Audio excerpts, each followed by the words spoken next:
Well, I became a recording artist because it's just been in my blood, it's been in my nature, since a young age.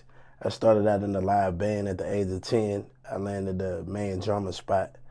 And by the time I got in the sixth grade, a friend of mine kind of just put me in that mode of freestyling. He kind of started freestyling around me and it gave me that motivation.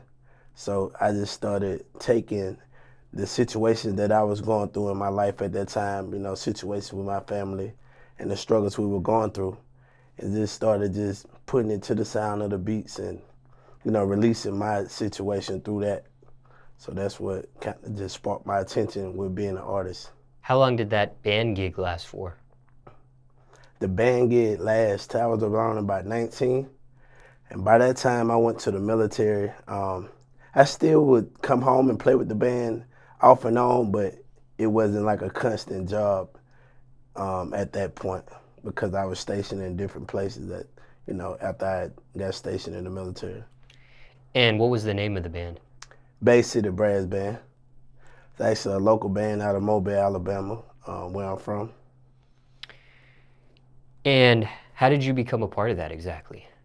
Well, my uncle on my dad's side actually was the owner of the band, and I used to just see them practice all the time. And one day I just picked up the sticks and kind of joined in, and he was listening like, "Whoa, hold on, you actually could play that?"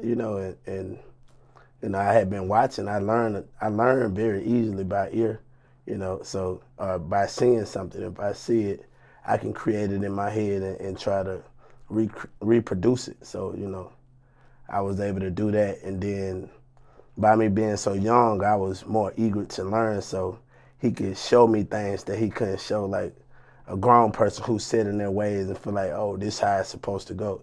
So I was able to excel a lot faster. So you were self-taught. Yes, sir. Did you, I don't know if this was the time, it was the YouTube era or not, but did you watch YouTube videos about it as well, or was it just basically watching the band before you actually Well, jumped it in it? definitely wasn't the YouTube era time frame. I used to just go up to the high schools. We stayed near the high schools when I was younger. Um, by going through a lot of situations, we moved a lot, so we was around a lot of different, areas in the city, and we stayed near high school. So I used to go and watch them play, and Mobile's the home of Mardi Gras, actually where Mardi Gras originated at. A lot of people think it's New Orleans, but it actually originated in Mobile, Alabama. So, I always admired the bands, and I liked the drum line. I used to beat on buckets and cans and pots and whatever, I could find. I put my own little band together when I was a kid, We'd get out of flower pots, dumping people flower pots out and running, to make our own little drum sets, and we'd be marching in the backyard playing around. So, I always had the passion for it and just like the sounds and the beats. And would your family encourage this or discourage this? Well, honestly, they really just didn't really pay no attention, I don't feel, our mama was really busy trying to keep a roof over our head, and my dad was in the military. And, they wasn't together, so it was just like two separate sides. I always went to my dad, mom house, which my grandma on my dad's side, every summer. So that kind of helped me shape out to be the person I am. My mom's side, they was more, hood and gutter, and my dad's side, they was more to the, to the books and about becoming something. My mom's side, they motivated too to become something, but you seen the extra on my dad's side and then see the same thing. So I was able to decipher as a kid like which route I wanted to go. But my younger brothers, they didn't get that same situation. They only seen one side, so it kind of came up a little different, and I was able to help them see that view. You know what I'm saying? Where, hey, you can be hood, but you still can do things to get yourself out of this situation. Don't get comfortable. And how do you do that? How do you get out of a situation like that? You basically just apply yourself, man. You got to understand what you want out of life. you can't focus on what everybody else wants you to do. You know, a lot of people motivated by what the next man say or the next person say. Yeah, you could take that motivation, but you got to do what you want to do. You know, no matter what nobody else say or what nobody else feel. If I would have listened to people, I never would have went to the military. I never would have done a lot of things that I did.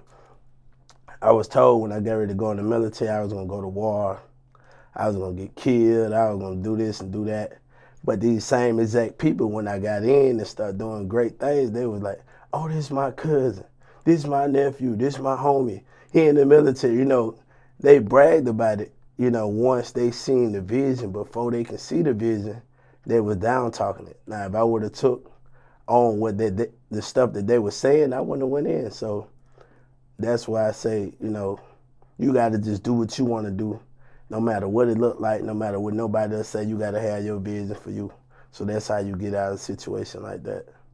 Well, the reason why I ask about the encourage or discourage is because, you know, sometimes a family may see their child banging on pots and pans and things like that, and they may encourage it, get a drum set, maybe get Right, drumming lessons, things of that nature. And maybe another family might say, wow, this is pretty noisy, this is a right, nuisance, and hey, enough. So facts, just curious how things ended up there. right. So I mean, as a kid, I was able to make my own decisions. You know, like I could do what I wanted to do. I ain't have to just abide by no rules like that. Only time I really just felt like I was kind of under rules was when I was at my grandma's house with my dad. So I couldn't stay up when I wanted to. I couldn't cuss. I couldn't, you know, do a lot of the things I was able to do back home. You know, and for a long time, I didn't even, man, I ain't even used to say sir or yes sir or any of that. You know, grandma, granddad, like I always call my mom and dad and everybody by their first name. You know, but my dad told me when I was a kid, he was like, "Hey man, you can't call me by my first name. You can't call my mom and dad by their first name. I don't know what you do when you at home, but you can't do it over here." So, I mean, I went through 18 years of just saying, "Hey, your mama wants you, my dad wants you, your son wants you," but for some reason, I couldn't just say dad or mama or grandma. I don't know, but now I understand life and I understand, you know, respect is due to a dog. So, you know, now I speak more respectful. You have children yourself? Now I don't have no kids. Why not? Right now I'm grinding, I'm pushing myself and trying to elevate in life. And I really want to do it the right way. You know, when I get ready to have my kids, I want to be married. And in order to be in that type of situation, I feel like I need to get everything out of me now. You know, I don't want to be locked in and then I still want to go play around and I still want to do it. Let me get everything out. Once I do that, I can just focus on my life and my family and my kids. I'm building a empire for my family. I want to leave a legacy. I want to be able to put my people in a situation where they can keep my grandkids and their grandkids can derive off the things that I created. Ever got someone pregnant?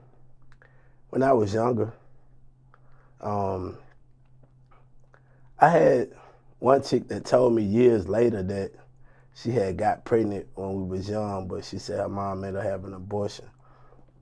I didn't know until, you know, we was grown. She told me that.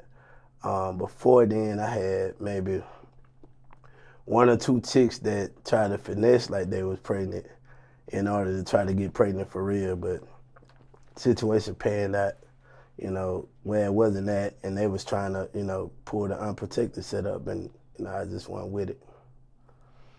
And how were you able to do that?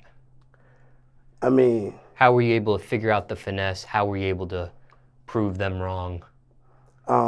first because, you know, one thing, I don't have unprotected sex, you know, so, you know, mistakes happen. Yeah, condom break.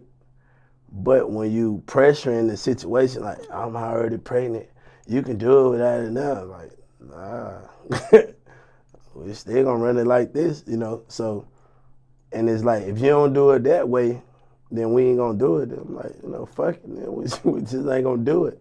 But, you know, later, down the line, their friends and, you know, people close to them were like, hey, you know, she trying to trap you. She see what type of person you is. She see what you got going on.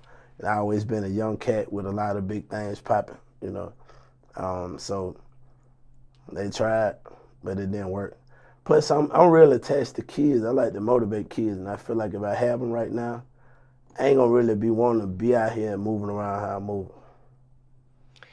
This one particular woman that said, after time had passed, that you did impregnate her, but she ended up getting an abortion without your knowledge.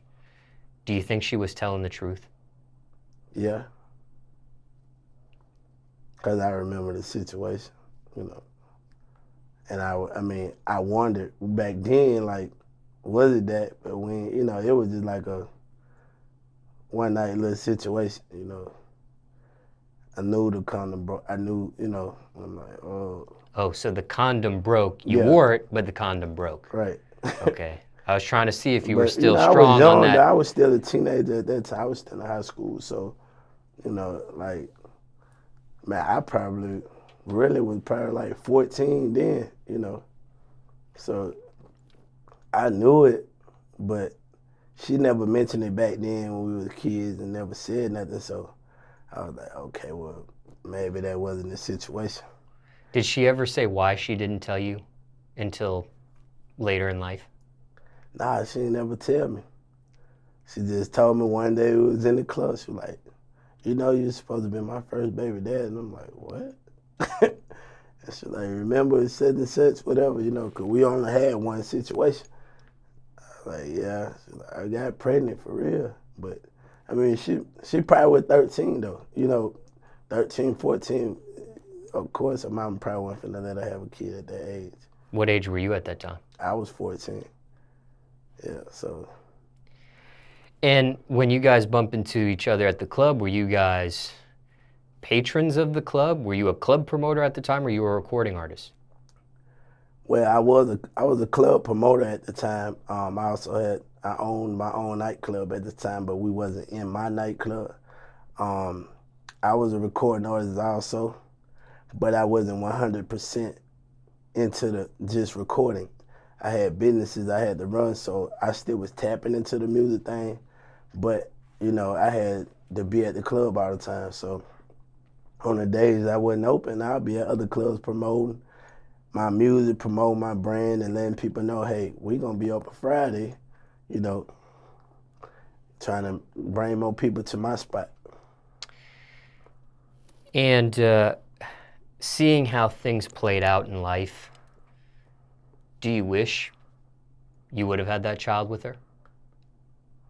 Nah, but I feel like if I would have known, I wouldn't have wanted no abortion, you know. But God don't make no mistakes, so whatever was meant to happen, it happened.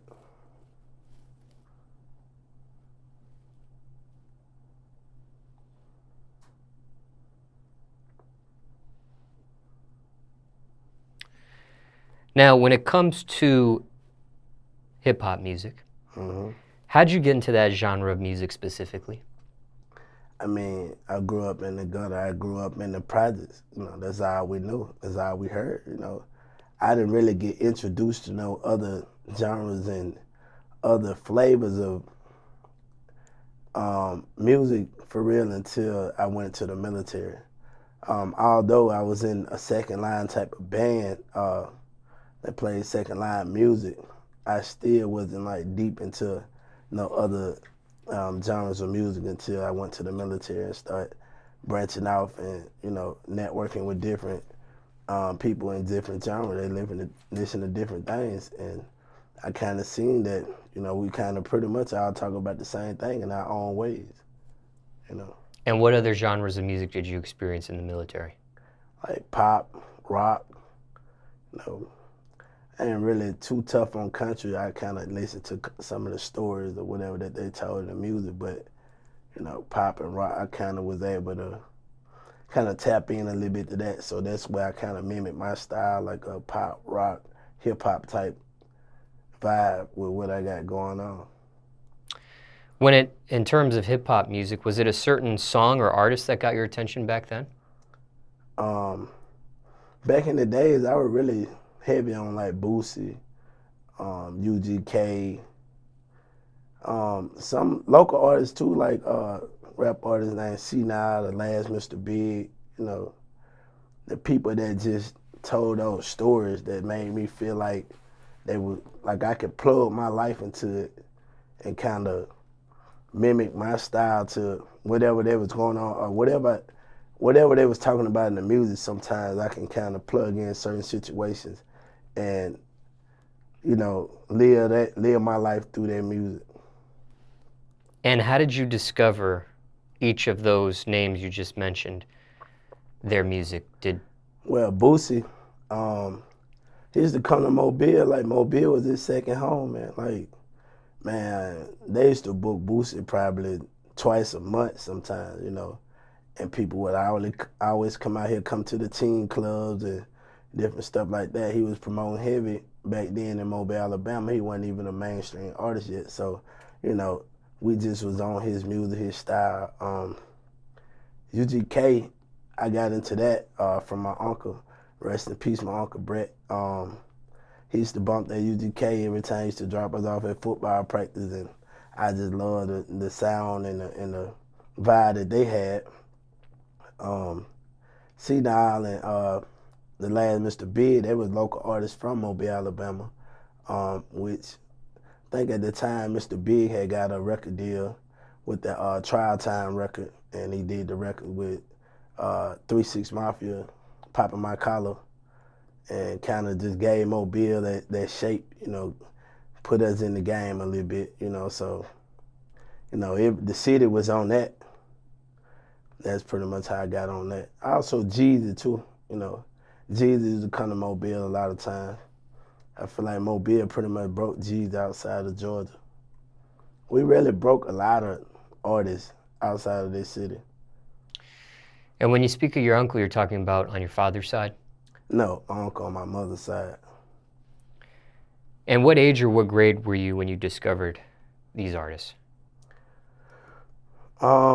Or maybe is there a chronological order to you discovering these artists? I mean, I just was raised up on them, so it wasn't really no age or no grade. It's just when I started just getting into music and wanting to listen to it and go to stuff for myself, this what I would hear, so that's what I was going for, Safe to say these artists were your musical influences? Facts. And have you ever had a chance to personally meet any of them yet? I met everybody, all of them. Did any of them surpass your expectations, or the opposite of that, disappoint your expectations when you meet them? So when I ask this question, sometimes when a person listens to someone's music, they have an image of what they would be like when they would meet them, right, or how they would act when they would meet them. And some, it follows those expectations. Some it supersedes and surpasses, and some it's disappointment. Well, I wasn't disappointed with none of them. Really, it was great working with a lot of them. Even Young Jeezy, me and my team brought Young Jeezy to my club after he hadn't been to Mobile in years, back in 2011. We had a great show, great turnout. We had a few hiccups. We also booked Gucci Mane too back in that time, when it was kind of heavy with the beef going on between them. We had a situation where Jeezy was supposed to do one date for us, and something happened where he backed out where he wanted to be in Atlanta for Lil Wayne, I think it was Our Music Tour or something like that. And it kind of messed up our date, so we kind of had a big little issue at that time, and they was trying to get the money back, but we didn't want the money because our reputation was on the line. A lot of people already didn't believe we was, spending $50,000 on an artist, being young, coming out of the city and making things pop. So we basically just booked Gucci Mane, instead. But then we got messed up on that show because that was the time when he went to jail. He went to jail right before that show for pushing the chick out the car at the mall or whatever. So we ended up having to get the redo date for Jeezy, but we had a good time. You know, popped it off. And, you know, Jeezy actually was cool. I was a little pissed with him, you know what I'm saying, due to the circumstances of that first situation, because I felt like that was what was going to really just give my club that stand. But, you know, it was a kind of riffraff in the city going around like, you know, they ain't spending that type of money, you know, it's show fake, and then when they come around, he can't show up. Now we got to come up with this excuse. But he still came. He rocked the show. We did our thing or whatever. Shout out to Young Jeezy. We redid the Gucci Mane show too, you know, but we did it in Montgomery, Alabama. Shout out to Gucci Mane. Boosie, you know, he came to my spot a couple times. He also signed a few artists from my city, you know, and so when he came down, you know, to network with them on situations, Young Blue and also JD the Gotti. UGK, a friend of mine, he used to be part of the road managing crew with them, so, you know, I was able to kind of tap in and at least get a view of Pimp C before he passed. Last Mr. Big, he from the city, but he also passed too. We created a good relationship before he passed, and also, see now he popping back into the music scene now. He got a single out right now called Tweaking with Young Blue. Me and him working on a record right now called Act Up. So, you know, see now I still got them records you can go back 20 years ago and listen to one of his albums and feel like it's 2020 right now. He just never got a deal or took a situation. I don't know what this person's situation was with it, but, you know, he still got bangers to this day. I still listen to old music. So we've talked about so many details and you've mentioned so many things here that I just want to clarify a few things. So as far as these artists that were your musical influences that you had a chance to meet, is C Now the only one you've had a collaboration with or working on an active collaboration with? Yeah, C Now the only one I'm working on an active collaboration Music-wise. with. Yes, sir. And then when it came to as far as bookings, Jeezy and Gucci Mane are the only ones that you've actually booked out of this list of artists we just... Jeezy, Gucci Mane, and Boosie. Okay, so you have booked Boosie before. Okay. Boosie sounds like there were never any scheduling issues? Nah, never no issues with Boosie. What's the most you ever spent on a Boosie show to book him?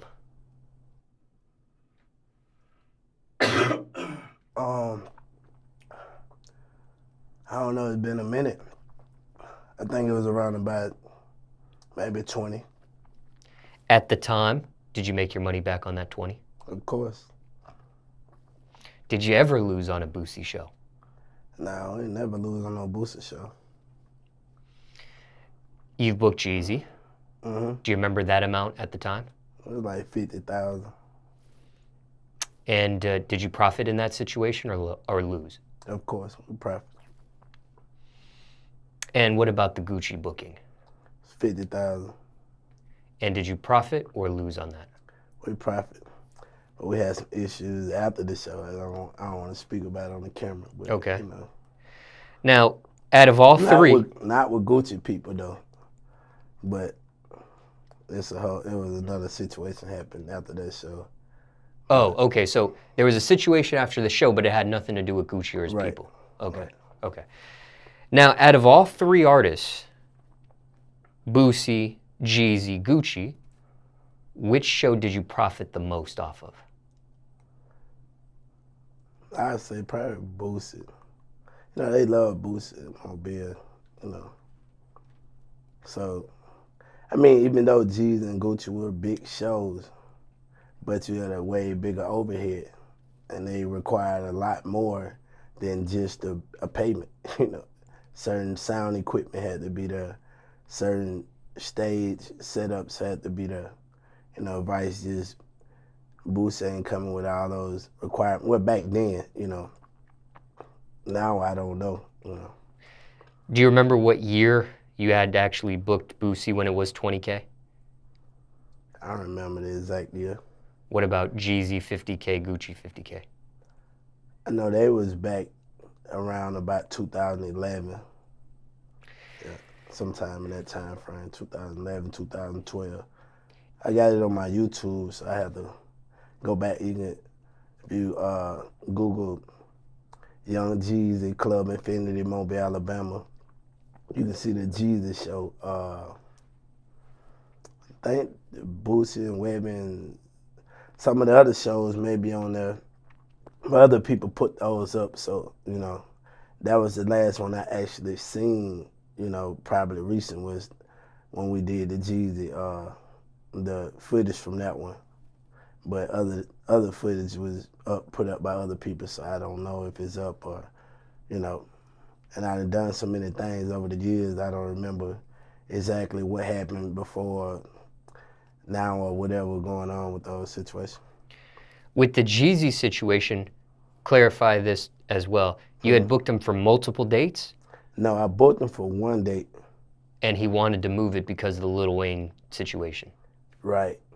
So it kind of, but it was like the time issue, like right before the show when I don't know if he decided or his team decided, it was just relayed to us that he wanted to be at that event or whatever, a part of that event, but we already had him locked in, supposedly, and it became an issue, and I ain't gonna get into the litigations of how far we had to take it to actually get a new date and, let them know that we don't want the money back, we want the date. Like, these people don't believe that we really booked you, so you gotta come here, Was this before the video drop era?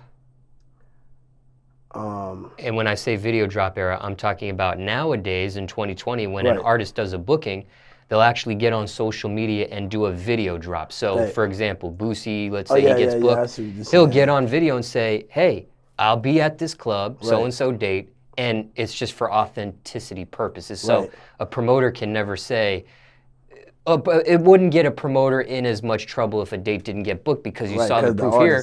Boosie said he was going to be here at this club in this city on this date, so it's not a lie. Right. So, and I'm just using Boosie as an example. Yeah, back then a lot of people wasn't really too fond of those video drops and stuff like that. They would probably send like an audio drop or something like that from their phone or something, but a lot of people weren't just doing video drops. That's that, 2015 on up type time, This was back, like I said, 2010. 2011, right? 2011, yeah, 2010, 2011. But Jeezy does end up making that date Yeah, he actually again. made the date and came. And do you know how long it took before he actually does that? Probably another month. Okay. About a month or two. A date of your choosing, or? Collaborated with our team on a good date. Okay. Yeah. What about the Gucci situation? He gets locked up. Oh yeah, that date was months out. Was that a same situation where you don't want the money back, you want him for a date? Right. I don't think we really just had the option on that one. I don't know if we actually had the option or not, just trying to think back to that time frame, because it's just kind of on the fly, but I don't remember it's like with a negotiation of getting the money back. I remember a negotiation with the booking company that we wired $50,000 to for Jeezy, saying we'll send the money back or whatever. I don't know if this was coming from Jeezy camp or if it was just the booking agency that, books him. But we had to, go through some upper chain of commands to make sure that actually happened. Has there ever been a recording artist you booked and you lost on? Because these all sound like wins, even with the makeup dates. Not really. I don't remember really. I've heard of promoters losing. Yeah, on it's shows. A lot of promoters lost, on a lot of shows. A lot of time if we did lose, we'll call a lose basically a break even situation. But for the most part, we did our thing. We had a great team, a lot of people that was part of the team that was networking, and a lot of times we would split the effort with other teams too. So it'll be my team, Parker Boy Entertainment, along with whoever entertainment that go in together with us, so we got it coming from two different angles, so it made it easier to promote and push and less overhead on one company. Less profit too, though.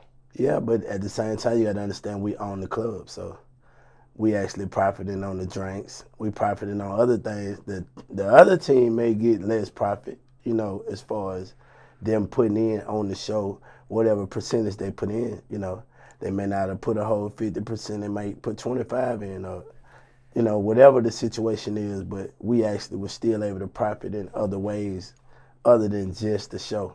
So let me ask you this then. Let me rephrase the question. When you book Boosie for 20K, that's the most you spent on him in a time period.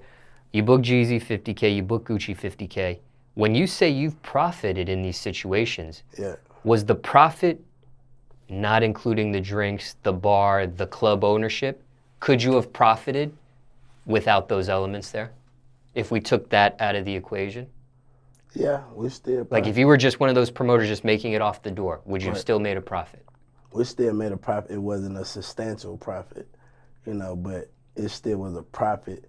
Pretty much at that time, I felt worth doing it, But the drinks and the bar ownership and stuff definitely made things. Right, made a great difference because, I don't have to pay a venue and then they still making all the drinks and all the extra money on the side. We were able to capitalize off all that because we own the venue. Now, just because you don't own a bar anymore, you don't own a club anymore, you don't promote clubs, performances and bookings anymore. No. So then I want to ask you this question. And honesty is always welcomed here, but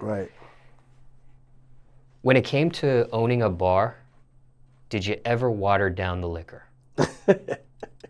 Nah, we might not have put the what liquor that was supposed to been there in the bottle at times, but we ain't never watered it down.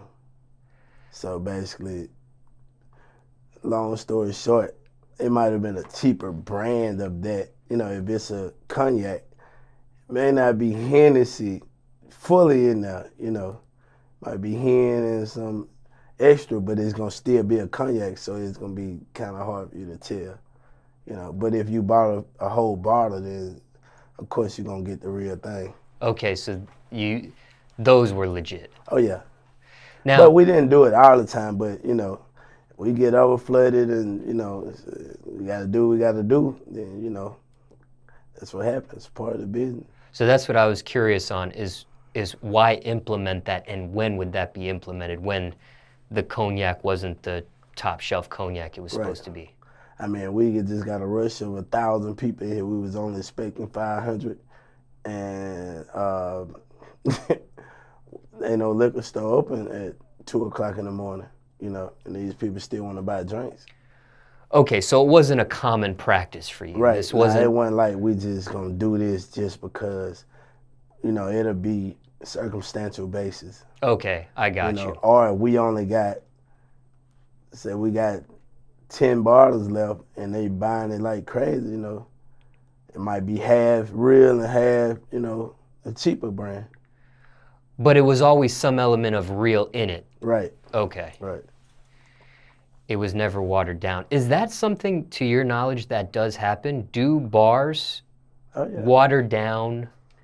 Well, a lot of times what they do now that I see, from me being an owner perspective, a lot of times they use the sprayer, and, it's like a water-based ratio that they use it in there, and they kind of water the drink down more than, than it actually being like that. If it's a Coke or whatever it might be, really, really watered down, mixed with, the flavoring that's going through that machine. So when they put it spraying it in the cup, it's watering it down to help, stretch the look out a little bit more. Did you ever get complaints over this when you would mix the lower brand with the top shelf? Did anyone ever catch on to it? Man, they ain't never say nothing. They was more turned up. That cheaper liquor gonna get you drunk quicker.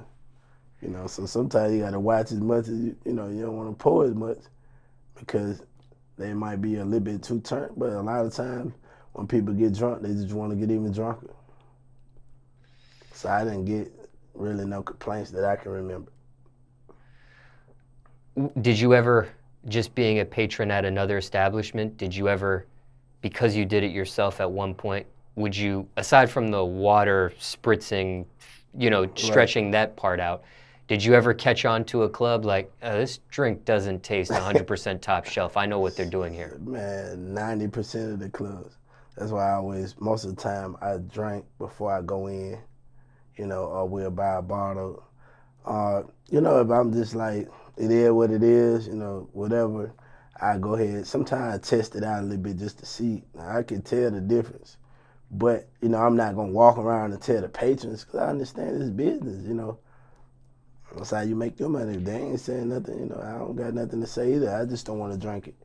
Or I do want to drink it. I don't got nothing else to drink. I might as well just get turned up. I'm going to just be light on how much I drink because I know the cheaper stuff going to, elevate your situation. When you say 90% from your personal experience, there's some mixing going on that you notice. Who's the 10% that don't? Is it in a more upscale establishment? Is it more of an establishment that has a good reputation in one city? Is this stuff you're noticing that doesn't happen in bigger cities versus a smaller city like Mobile? Like a Miami or Atlanta versus Mobile? Maybe in Miami, Atlanta, you don't notice it? Sometimes it's case by case basis, but I feel like it's really like the quality of the venue, and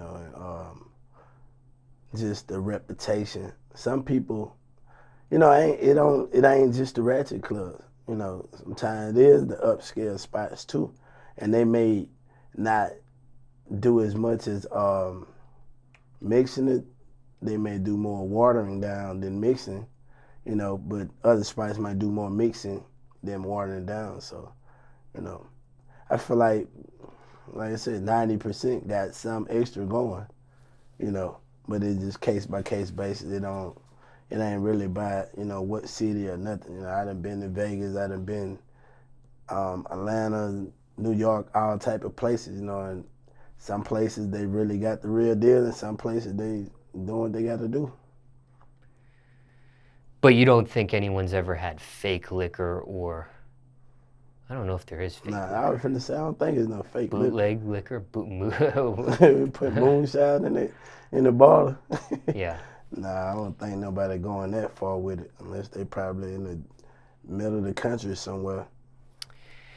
And you referenced Young Blue and Jada Gotti in this. Gotti. Yeah, in this interview. I've had a chance to interview both of them. If people want to see any of those interviews, they could search that in this YouTube channel. Right. You also, go ahead.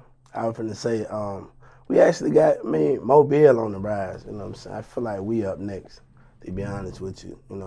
We got a lot of artists that's now popping from the city. A lot of artists that are getting record deals. Like, I can name a few, like Flo Milli. You got Rollo Rodriguez, No Cap, Honeycomb Brazy. I don't think he got a deal yet, but he been definitely working with Rap a lot and, moving and making things happen. Pasta the Don with T.I.G. And Young Blue already had a deal. Yeah, Young Blue already got a situation. I don't know who I'm missing. Pretty much those cats, they giving the city hope, giving everybody motivation. I'm pushing independently, making things happen. I done personally touched probably maybe 80% of those people that then popped out from the city, some type of way, some type of situation I done had an encounter I done had with them as far as working with them on something or dealing with them on something. So, I done touched 80% of the artists that popped out from the city. My final question here is, when it comes to the military, a little bit more insight. You said your father was in the military. Right. Was it the same branch as you? Right, same branch. The U.S. Navy? Mm-hmm. And how long did you actually do in the military? I did 4 years in the military, active duty. I was an IT, top secret clearance. Did my thing. I got in a lot of trouble in the military, but we ain't gonna tap into all that. I ain't get kicked out. I got out, on an honorable discharge. At the end of my time frame, my mom was sentenced to 8 years in federal prison. My grandma was in prison, so I kind of ain't have no choice but to get out and raise my little brothers and sister and kind of take over that situation for my mama, at least until my grandma got out. And eventually, years later, my mom got out, and now we going up. And how long did your grandmother do? I think that the last time she may have did in between 3 to 5 years. And you said that was state or federal? I know mother was federal. I think my grandma was federal though. I think she was federal. I'm not sure with her situation, but I know for sure my mama was federal. Grandmother on your mother's side? Yes. And were both of those cases separate or they were linked? I think some of the situations were linked and some of the situations were separate. Okay. Just curious. Mm-hmm. And that military contract, it was a 4-year contract originally. It just, right. Yeah, the term, mm-hmm. It just expired on its own. Right. Okay. I could have re-enlisted, but I had too much on my plate at the time. So I came home and looked out for my people and made sure they was going at least in our path. Kind of running wild at first, but we came up out of that. We pushed forward and persevered. Not everybody doing their own thing. And like I said, when mama came home, none of her kids were locked up. None of them was in jail. None of them was dead. In no situation like that. Everybody, had made their own decisions and went their own paths, but she didn't have to worry about none of them being buried or in jail. So, looking back at how everything played out, did you make the right decision by not re-enlisting and handling your business on what you just described here? Of course, I would never leave my people stranded. Not to say if I would have re-enlisted, I would have had to leave them stranded, but it would have been more stress on me trying to keep them in line. And like I told you, my brothers, they didn't grow up with the same double side me and my sister did, because we got the same father. So they just was running wild and doing everything at the time. Now they handle business and do things with reasoning and understand its consequences for your actions. And when it came to the military and your experience there, this is my final question. Mm-hmm. What was the biggest lesson you learned, or what was the biggest lesson you learned, or what did that teach you? The military experience there that you gained. Okay, the military taught me more to understand that you can't say no. If it's got to be done, it's got to be done. No matter if you don't have the tools to do it, no matter if you don't have the knowledge to do it, one thing about it, you better figure it out. You don't have to like the person next to you. You don't have to be a part of their genre or their cult or whatever they on. But one thing about it, y'all better get that job done. And that's what the military taught me, get the job done. You can't really judge nobody or judge a book by its cover. You just got to do what you got to do and handle the business for you. And did you make the right decision joining the military when you did? Or do you wish you would have bypassed that whole experience and... If I would have joined the military, I probably would have went to prison. It was about a 80 to 90% chance, because it was so much stuff going on around me. Not to say that I was doing the things, but I was associated with so many different situations. And I still remember, the police kicking in our door and charging everybody that was 18 and older with different situations. And they grabbed me and they found my military papers and was like, "You about to go to the military?" I was like, yes, sir. It was like, well, you know what? They took the handcuffs off. It was like, man, go ahead and do your thing, And they didn't put that charge on me, which they could have. I didn't have anything to do with it, but you know how that go. You there. So it was situations. I even got in situations in the military too, where I was facing 20 years and also facing 5 years in the Brig in the military, for situations that I didn't do anything, but my association with the people I was around, had me under surveillance for a year, had police watching and follow me, which I wasn't the person handling things or doing anything. I just was associated. They'll see me in the club, see me around, sending informants at me. But that wasn't the type of time I was on. So when they did basically grab me, they had to plant something in order to get a situation to think that I would talk, and it was nothing I could tell them. So I had to face that road and go to trial and beat those situations because, first of all, I wasn't guilty. And second of all, whoever they wanted or whatever they wanted, I told them, you got to go do your own job. I don't know nothing about what you're talking about. I don't care if I hang with this person every day. I don't know what they do. I don't know what the next man got going on in their life. I know what I got going. And it almost cost me my military career, but at the end of the day, it didn't. And also, the military was about to give me 5 years in the Brig just for catching the cases. They didn't really have to have no evidence of anything, or you didn't have to be proven guilty. They felt like you was guilty, you was guilty. But I had one chief that stuck up for me, and he basically put his career on the line. He said, I don't think Mr. Parker is guilty. If he's guilty, you can take my retirement. And they took him up on his offer. And, after I went to trial, got found not guilty. So, he was able to do his thing and retire. But I appreciate him for sticking his neck on the chopping block because they probably going to send me straight to the Brig. And for somebody that's watching this that's unfamiliar with some of the terminology, what is the Brig? The Brig is basically like a military prison. So, it's said to be a lot harder than a regular prison. I don't know. I didn't go. But, it's a different stroke when you sign that paperwork. You government property. They own you for that time frame. So, they feel like you guilty. You could fight it or whatever, but man, you pretty much gonna go down if you ain't got nobody really backing or standing up for you. If you would have lost those, was it 2 trials? Mm-hmm.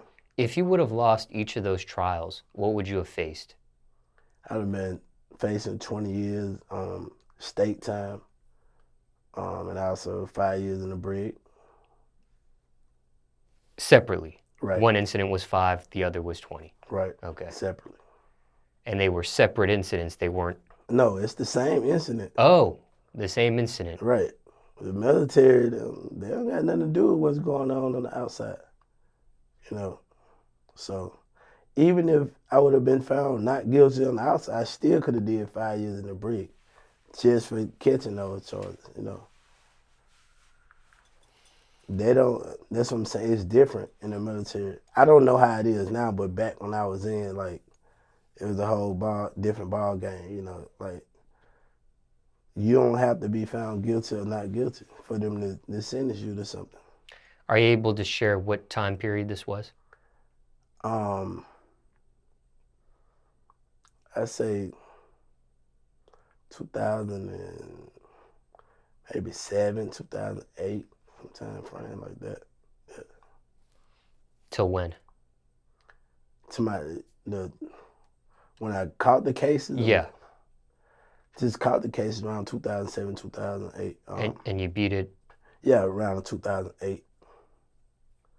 So, I would say maybe I don't remember the exact, but maybe the end of 2006, because it did take around about a year and a half or whatever before I went to trial. So yeah, maybe the end of 2006 or whatever. I know it was at my first duty station. So yeah, it was around the time when I wasn't in that long. But they were looking at the type of vehicles I was driving, and me being back in Mobile all the time. I was home every weekend, you know, maneuvering and doing things like I wasn't in the military. So, you know, they pretty much made me the target because it's like, he the only legit one in his family. He could be the one bringing it in or doing whatever and hiding it through, him being in the military. But they could never trap nothing in on me with them having me under surveillance, them sending informants. They couldn't get no information because I really wasn't, making that to happen on that type of time. I really was able to. A lot of situations arise because of the money that I saved up from playing in the band. Uh, from the age of 10 to 17, I didn't spend not one quarter, of the money that I made on the side doing playing with the band. I also did carpentry work also at a young age. So my grandmother on my dad's side, she opened me an account, and I just would give her all the money, And when I turned 17, she told me I could spend it. And that's when I went in. I'm in high school with diamonds in my mouth from driving. And all my uncles were, you know, big into what they was in. So they had all the fancy cars and all that. So I'd be driving their cars, and I had my own vehicles. Got an apartment in like the 11th grade, so I just was moving on a way bigger level for my time frame. I had the diamonds back when before they can put the lab diamonds in grills, and before they was able to do all this 2020 stuff they got going on. Like I was in high school where you had to be either a big time dope dealer or somebody who really got some real money to have some diamonds in your mouth. Yeah, so I was in that type of era doing things like that. So people they basically assume I was selling drugs. Your uncle was, though, at the time. I ain't gonna answer that, but you know, my uncles was doing whatever they was doing.